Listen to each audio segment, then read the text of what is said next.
नमस्कार, मैं हूं माही सिंह और आप देख रहे हैं नेक्स्ट 9 न्यूज। उत्तर प्रदेश में कैबिनेट मंत्री ओम प्रकाश राजभर ने मुख्तार अंसारी की मौत पर कुछ भी बोलने से इनकार कर दिया है। आपको बता दें, उन्होंने कहा कि उनकी मां की तबीयत सीरियस है, वह इसलिए किसी भी मामले पर कोई बात नहीं करेंगे। वहीं आपको बताएं, ओम प्रकाश राजभर ने संजय निषाद के घर पर हो रही एक मीटिंग में वो शामिल होने के लिए पहुंचे थे। पहले तो देखिए उन्होंने क्या कुछ कहा। ये से हम हॉस्पिटल हैं, हम भाग के आ रहे हैं। नहीं, मेरी बात सुनो। आप लोग देखो, मेरी बात सुनो। मेरी माँ की हालत सीरियस है, हॉस्पिटल में, हम हॉस्पिटल में हैं। नहीं, इस समय कोई बात नहीं कर सकते।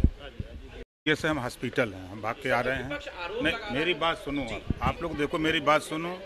मेरी माँ की हालत सीरियस है, हॉस्पिटल में, हम हॉस्पिटल में हैं। नहीं, इस समय कोई बात नहीं कर सकते। ये से हम हॉस्पिटल हैं, हम भाग के आ रहे हैं। नहीं, मेरी बात सुनो। आप लोग देखो, मेरी बात सुनो। मेरी माँ की हालत सीरियस है, हॉस्पिटल में, हम हॉस्पिटल में हैं। नहीं, इस समय कोई बात नहीं कर सकते। तो देखा आपने ओपी राजभर किस तरीके से बचते हुए नजर आए। वहीं आपको बता दें, यूपी में 2022 के विधानसभा चुनाव के पहले ओम प्रकाश राजभर ने मुख्तार अंसारी के बड़े बेटे अब्बास अंसारी के साथ बादा जेल जाकर मुख्तार अंसारी से मुलाकात की थी।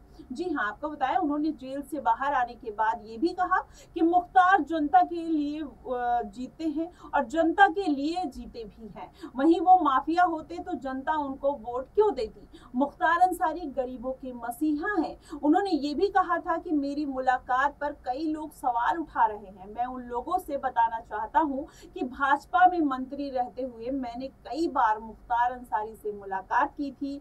वहीं ओपी राजभर ने एक बार ये भी कहा था कि मुख्तार मेरे 19 साल से राजनीतिक उनके संबंध हैं। और आपको बता दें कि मुख्तार का जो बड़ा बेटा अब्बास अंसारी है वो ओपी राजभर की पार्टी से ही विधायक है। वहीं अब्बास फिलहाल जेल में बंद है और उनके जमानत पर बाहर लाने के लिए परिवार ने हाई कोर्ट का रुख किया है। वहीं राजभर ने यूपी विधानसभा चुनाव में 2022 से पहले जेल में जब मुख्तार अंसारी से मुलाकात की थी, तो ऐसे में कई मौके पर वो मुख्तार अंसारी की जमकर तारीफ करते हुए नजर आए और उनको अपना भाईजान बताया था। अब ऐसा क्या हो गया कि उनकी मौत के बाद ओपी राजभर अपना मुंह नहीं खोल रहे हैं। जिस तरीके से वो बचते हुए नजर आए, वो मीटिंग में जाते हैं लेकिन वहां पर वो कुछ बोलने से इनकार कर देते हैं कि उनकी माँ की तबीयत खराब है। जिस तरीके से अब अलग अलग लोगों की प्रतिक्रियाएं आनी चालू हो गई। आपको बता दें, सपा नेता शिवपाल यादव ने भी अपनी प्रतिक्रिया दी है। पहले देखिए शिवपाल यादव ने क्या कुछ कहा।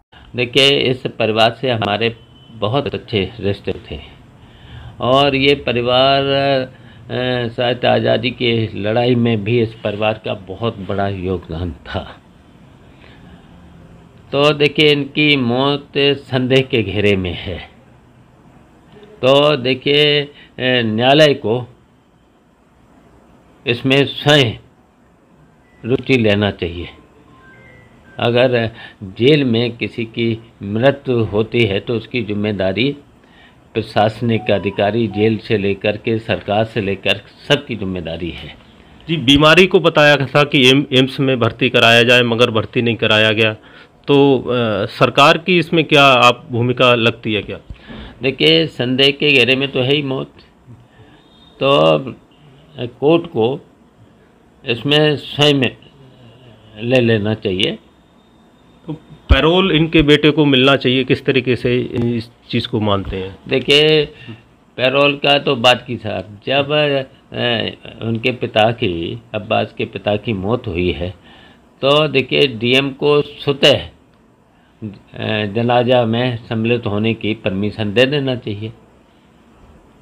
दुर्विजय सिंह कल बदायूं आए थे और वो कह रहे थे कि जो परिवार, तो देखा आपने किस तरीके से शिवपाल यादव ने भी कहीं ना कहीं एक अंदेशा जताया है कि उनकी जो मौत है वो नेचुरल नहीं है, उसकी एक उच्च स्तरीय जांच होनी चाहिए। आपको बता दें, उधर सपा नेता आदित्य यादव ने भी इस मामले की जांच की मांग की है। उन्होंने कहा है कि मुख्तार अंसारी मामले की जांच होनी चाहिए। जांच होगा तो सारी बातें सामने आ जाएंगी। वहीं प्रशासन पर कुछ प्रेशर भी रहा है, वो भी सामने आ जाएगा। वहीं न्यायपालिका की चीजें तय करनी चाहिए कि मौजूदा सरकार ने जो अनदेखी की है। और इसके अलावा शिवपाल यादव ने भी कहा था कि मुख्तार के परिवार से हमारे पुराने रिश्ते रहे हैं, आजादी की लड़ाई में परिवार का योगदान रहा है। वहीं मुख्तार अंसारी की मौत संदेह के घेरे में है और कोर्ट को स्वतः संज्ञान लेना चाहिए और जेल में मौत होती है तो सरकार की इसकी जिम्मेदारी बनती है।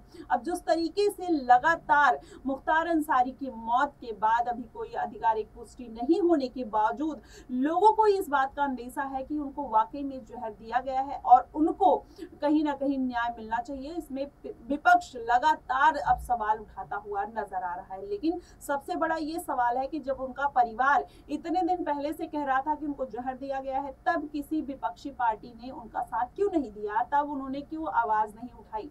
तो कहीं ना कहीं एक राजनीतिक प्रक्रिया को भुनाने की कोशिश की जा रही है। लोकसभा का चुनाव नजदीक है, ऐसे में सभी पार्टियां कहीं ना कहीं ये आवाज उठाते हुए नजर आ रही है। फिलहाल आपकी इस पे क्या प्रतिक्रिया बनती है कि पहले से पार्टियों को जब उनके परिवार अंदेशा जता रहा था तभी से उनको आवाज उठानी चाहिए था, या फिर ये सही समय है आवाज उठाने का? आप हमें कमेंट सेक्शन में जरूर बताइएगा। फिलहाल के लिए बस इतना ही। देश और दुनिया की तमाम खबरों के लिए हमारे साथ बने रहिए नेक्स्ट 9 न्यूज पर।